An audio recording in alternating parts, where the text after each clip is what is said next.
Assalamualaikum warahmatullahi wabarakatuh. Halo guys, jumpa lagi dengan Elang DM Family. Nah guys, kegiatan PKKMB Fakultas Teknik Universitas Tanjung Pura tahun 2023 hari kedua dilaksanakan di Aula Fakultas Teknik. Seperti apa jalannya kegiatan? Ayo guys, kita langsung saja tonton, dan jangan lupa untuk tetap dukung channel kami dengan cara subscribe dan bunyikan loncengnya guys, supaya channel kami semakin berkembang. Lanjut guys. Jadi kita menggalakkan program studi berbasis adalah potensinya dari elektro ya. Kemudian ada 30 bahkan mungkin 31 sekarang. Kemudian dalam waktu singkat tidak lama lagi karena sudah keluar izinnya adalah program studi S3 ya, doktoral, program doktor itu baru teknik elektro, itu sudah keluar izinnya, tinggal menunggu aplikasi awal mungkin semester belajar ini kalau tidak sudah jalan yang S3 ya. Kemudian ada lagi namanya program studi profesi ya, profesi ini yang sudah berjalan, maksudnya sudah disetujui dan akan berjalan. Mungkin juga sebenarnya adalah PSPPI, jadi program studi program profesi insinyur ya. Kemudian tidak lama lagi menyusul adalah PPR, itu adalah program studi program profesi arsitek. Kira-kira itulah nanti kalau ada di sini. Oke, lanjut. Nah, selanjutnya selama Anda 4 tahun 7 tahun berada di Fakultas Teknik, itu ketemu siapa saja kira-kira? 700 ya. Jadi kan kalian sekitar 500 siswa ini totalnya itu 3.700-an. Kemudian yang kedua adalah dosen. Dosennya 180-an ya.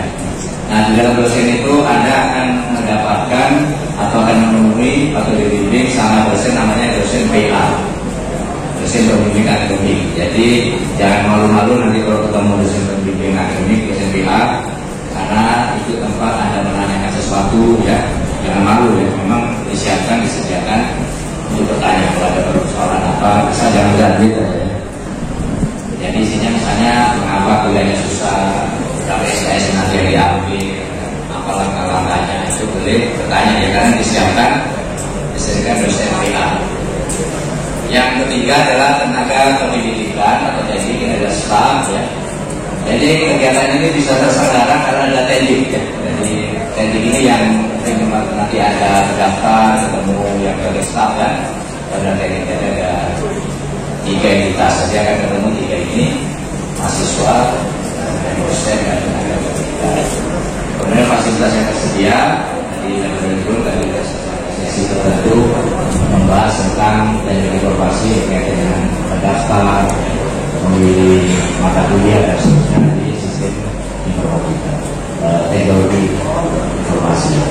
Kemudian beberapa pedoman ya. Oke, lanjut.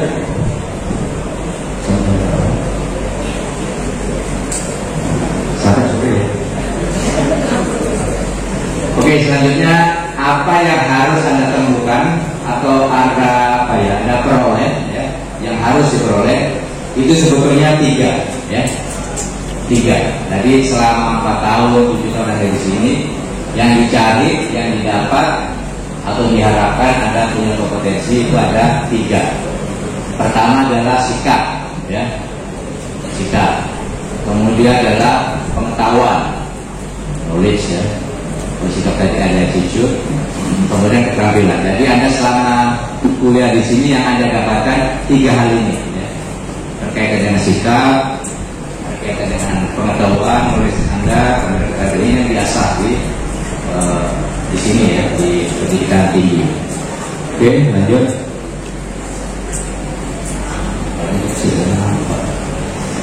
Jadi ini cerita tentang pendidikan, tapi berkaitan dengan revolusi. Jadi Amerika itu berdiri di masa abad ke-18 ya. Jadi Amerika berdiri itu 1776 ya.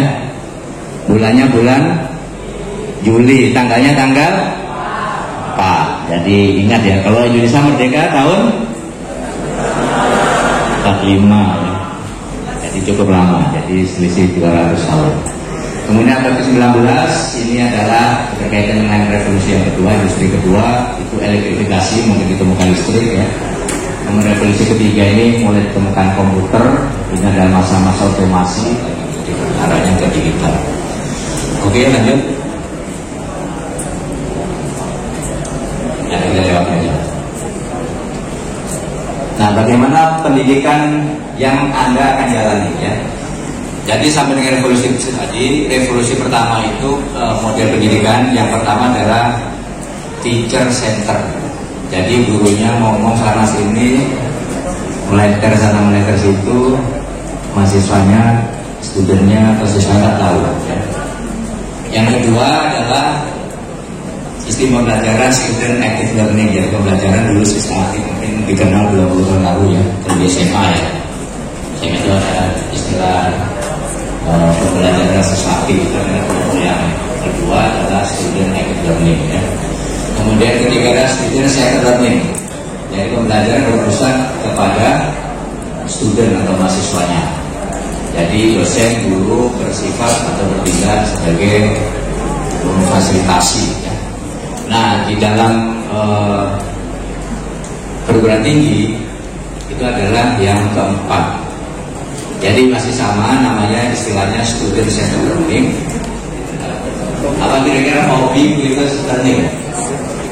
Jadi universal learning itu adalah pembelajaran yang adanya di mana-mana. Anda belajar nggak ketemu dosen ya, nggak ketemu guru, tapi bisa belajar di mana-mana ya. Jadi buka Google ketemu, buka yang lainnya ketemu gitu ya. Itu adalah namanya ubiquitous learning. Jadi Anda bisa belajar dari sumber manapun yang Anda inginkan, lebih mudah, lebih cepat, bisa dicek ya. Itu adalah pendidikan yang dialami, yang dijalankan di pendidikan tinggi. Oke, lanjut. Pimpinan dari diri sendiri atau dari kawan ya, dari institusi. Kemudian didampingi dosen ya. Jadi dosen ini harus Anda kenali ya, Anda tahu, Anda bisa belajar. Kemudian nomor berapa? Nomor 6 aja ya. Nomor itu adalah pembelajaran sebanyak-banyak. Jadi hal yang penting, walaupun Anda sudah belajar 4 tahun di sini, ternyata di luar sana ilmu berkembang dengan cepat ya. Karena ilmu berkembang cepat, Anda nggak cukup yang 4 tahun di sini, harus banyak belajar. Itu dikenal atau disebut pembelajaran sebanyak-banyak. Maka jadilah seorang pembelajar, belajar, walaupun nanti ya sampai selesai sudah tamat ya. Jadi jangan puasanya sudah selesai nih, sejarah teknik sudah, saja komputer, saja harusnya dalam 10 ya. Nah ini sama yang sudah saya sampaikan tadi. Jadi yang dicari adalah menjadi mempunyai akhlak yang mulia, kemudian visi impact karena Anda belajar di fakultas teknik, kemudian Anda kalau lulus harus diterima pasar ya, jangan lulus kemudian pengangguran, ada diterima sama sinyal pasar. Kemudian di tahun 20 ada Merdeka Belajar, mungkin nanti disampaikan dengan bagian WD3 tentang Merdeka Belajar ya. Nah ini saya mengulang kembali yang ini, yang apa yang Anda capai. Pertama adalah tadi attitude ya. Kemudian skill, kemudian knowledge ya. Kalau di atasnya itu ada nilai-nilai spiritualitas, kemudian nilai-nilai kehidupan. Oke, lanjut. Nah ini mungkin yang terakhir yang saya sampaikan. Jadi tujuan itu dikenal dengan 6C untuk hots. 6C, jadi ada C, C itu nas lain. Kemudian ada hots ya. Hotnya bukan panas, masih senior, mungkin dengan yang fakultas lain ya. Itu adalah kemampuan yang pertama adalah di communication. Kemudian C yang kedua adalah collaboration. Jadi Anda tidak mungkin bisa sendiri ya. Harus perlu orang, perlu lembaga lain untuk menjalin kolaborasi, kebersamaan. Kemudian adalah compassion. Ada yang tahu compassion? Kira-kira? Atau compassion? Compassion. Jadi compassion itu adalah kita mengerjakan sesuatu adalah compassion. Kemudian C yang keempat itu adalah critical thinking, itu berpikir secara kritis. Jadi Anda belum mengoreksi siapapun ya, dengan perbedaan akademis Anda, tapi secara kritis ya, tapi dengan solusi. Kemudian C yang ke-5 ya, kreatif thinking, jadi berpikir secara kreatif. Jadi kalau kreatif membina saat manual lebih tua, karena kita banyak mahasiswa dari teknik yang punya prestasi di tingkat nasional dan global. Jadi ketika dia diklaim mau jadi presiden mahasiswa, itu silakan. Jadi itu aktivis yang punya apa. Berarti yang 3 lainnya udah tahu ya, kue-kue. Jadi part timer, biasanya part timer nyambi apa, dapat pemasukan berapa, lumayan untuk bayar SPP, gitu kan, kalau ada beasiswa, syukur. Jadi kalian bersyukur kalau yang orang tuanya menanggung pikirannya fokus kuliah, kalau masih harus nyambi kayak saya dulu, IPK-nya sempat naik turun, walaupun lulusnya juga selamat gitu ya. Next. Yang 2019 ke 2023. Insya Allah lusa pada hari Kamis akan serah terima jabatan ya. Jadi PD2 yang baru. Nah, kantor juga dan keuangan adalah jadi akan dipaparkan ya pengenalan fasilitas fakultas pendidikan dan etika mahasiswa. Mungkin ini sebagian tadi sudah dipaparkan oleh Pak Dekan ya. Silakan. Next. Ini nggak apa-apa ya, Ibu mengulang kembali. Jadi program studi di Fakultas Teknik itu sampai tambangan, prodi teknik mesin, prodi teknik kimia. Nah, kita juga mempunyai 2 magister ya. Itu yang pertama prodi magister teknik sipil, yang kedua prodi magister teknik elektro. Kemudian profesi dan doktor S3 juga ada ya. Program studi program doktor teknik elektro ya, ini baru terbentuk. Kemudian program studi program profesi insinyur kita sedang tahap pembayaran ya. Ini nah di fakultas teknik nanti kalian tentu akan berhubungan dengan laboratorium di fakultas teknik kami itu ada 30 laboratorium. Ini laboratorium mekanika tanah. Nah ini mahasiswa teknik sipil. Kemudian ini laboratorium bahan dan logika, masih labnya teknik sipil. Laboratorium dalam raya ya, juga masih labnya teknik sipil. Ini laboratorium telekomunikasi. Nah ini labnya mahasiswa prodi teknik elektro. Kemudian laboratorium teknik tegangan tinggi masih teknik elektro. Lab sistem dan distribusi atau tenaga listrik teknik elektro. Laboratorium fisika ini semua banyak prodi yang menggunakan ya untuk laboratorium fisika. Lanjut laboratorium teknik kendali, nanti teknik elektro khususnya teknik kendali. Laboratorium teknik digital ini juga teknik elektro. Ini laboratorium informatika ya, ini ada di Gedung.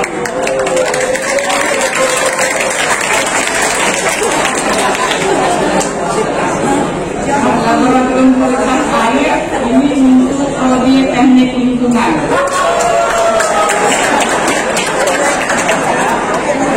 Laboratorium studio gambar ini untuk prodi arsitektur. Rancangan arsitektur juga untuk prodi arsitektur. Laboratorium kota dan pemukiman rekreasi.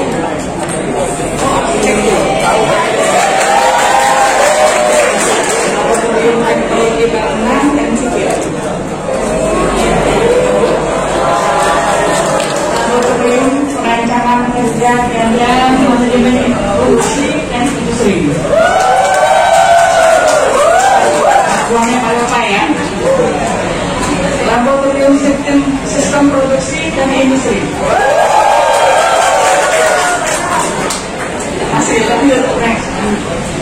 lanjut. Laboratorium Teknologi Bangunan Teknik Sipil.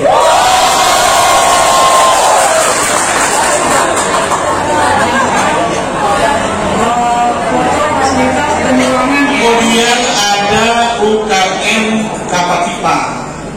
Nah, kita baru punya UKM Kapasipa. Mudah-mudahan nanti ada UKM lainnya ya. Yang satunya kalau Kapasipa punya M, Kristen Profesor. Ya. Oke. Kemudian yang kelima ini UKM paling baru, yaitu UKM Kewirausahaan. Ya. Jadi untuk mahasiswa-mahasiswa yang berbakat untuk wirausaha, nah itu kita wadahi, kita fasilitasi. Di depan ada yang tahu kita punya gedung apa yang di depan magister, di samping magister sering lewat gedung kewirausahaan. Nah, kalau nanti Anda ya pada saat ada apa namanya ya, ada penelitian unggulan kemahasiswaan terutama di bidang wirausaha, Anda menang dari 1 sampai 10, Anda diberikan fasilitas gratis dari fakultas. Anda diberikan toko walaupun 1 ya, yang bisa kalian gunakan sebagai tempat usaha ya, baik promosi maupun usaha-usaha lainnya ya. Nah, di situ kalian bisa mengeluarkan kreativitas kalian ya, tapi tidak hanya miliknya UKM. Tapi kalau misalnya himpunan juga mau, misalnya di bidang arsitektur, mau buka jasa mana arsitektur, mau buka jasa desain rumah, nah, tinggal kirimkan aja foto-fotonya, ya. Kemudian kasih nomor WA-nya, kasih nomor kontaknya, dan tinggal kita promosikan. Nah, itulah tugas teman-teman. Prestasi itu tidak hanya dituntut prestasi akademik, tetapi juga dituntut prestasi non akademiknya. Kalau prestasi akademik tadi hubungannya dengan Pak Wadik 1, Pak Pak tadi ya. Kalau non akademik, nah hubungannya sama saya.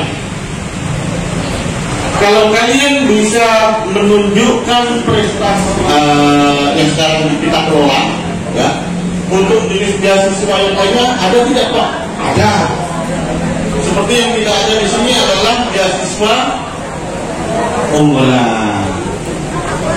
Nah, beasiswa unggulan itu adalah beasiswa yang paling bergengsi. Ya, di samping gengsinya Pak, dananya cukup besar. Kira-kira mahasiswa fakultas lanjut Pak. Nah, ini lingkup kegiatan prestasi yang pernah dicapai oleh mahasiswa fakultas di sini.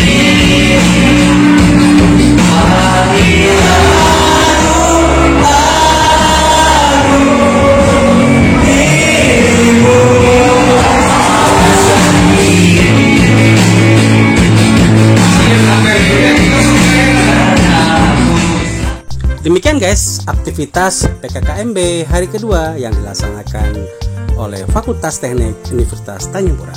Yang suka dengan konten kami, silahkan like, komen, dan share ke sosial media kalian. Jangan lupa untuk tetap dukung channel kami dengan cara subscribe dan bunyikan loncengnya guys, supaya channel kami semakin berkembang. Saya tutup dengan ucapan wassalamualaikum warahmatullahi wabarakatuh. Jumpa lagi dengan konten kami yang lain. Terima kasih.